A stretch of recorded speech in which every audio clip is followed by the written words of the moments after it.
Awake my heart. Hidden in light. Your life is hid with Christ in God. Colossians 3:3.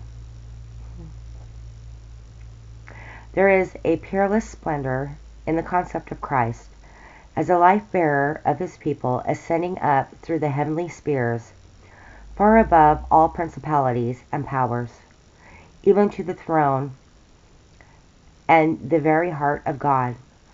But besides this, there is the precious mystery of our abiding hiddenness with Christ in God. This is the inner secret of the believer's true life, and it is good to let our minds linger upon it, for its implications are gladdening and challenging in highest degree. This being hid with Christ in God is no hiddenness in darkness. We are accustomed to associate hiddenness with darkness.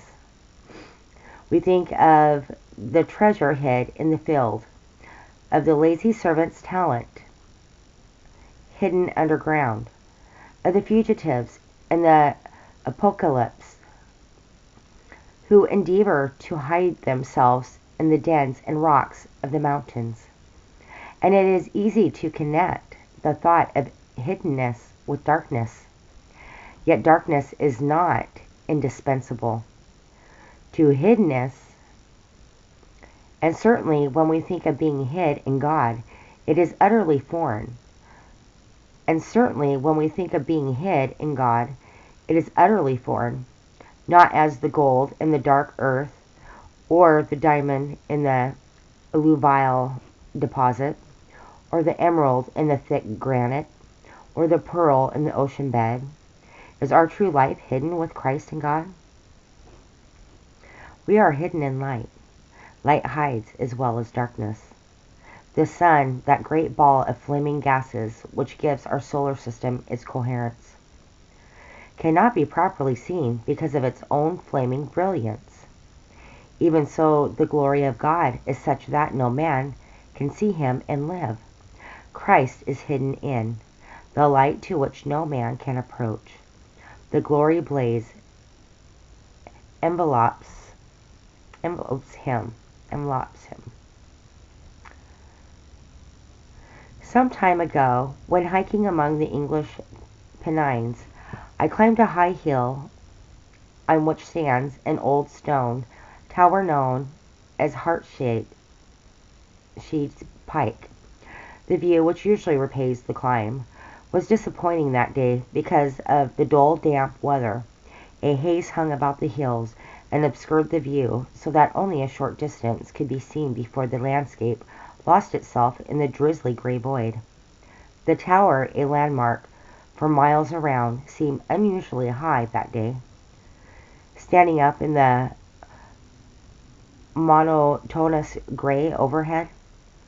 But on descending the hill a little way and looking round, I was surprised to see how quickly it was becoming obscured in the heavy atmosphere. Soon it was completely lost. So really there, yet so completely hidden, it seemed strikingly to illustrate the reality of our life, hid with Christ in God. But the comparison quickly broke down. That stone tower, indistinct and blurred and finally lost in the chill haze, was no parallel with the ascended Christ bearing our life into the noontide splendor of the third heaven. The Christ who is our life did not become vaporized away into some dark void. He is engulfed in the glory of the heaven of heavens, and our life is hid with him there. And that splendor ineffable. But if this life is in us here, how can it be away yonder?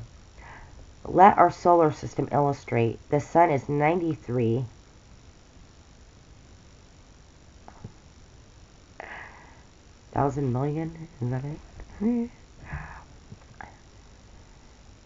93,60. The sun is 93 millions.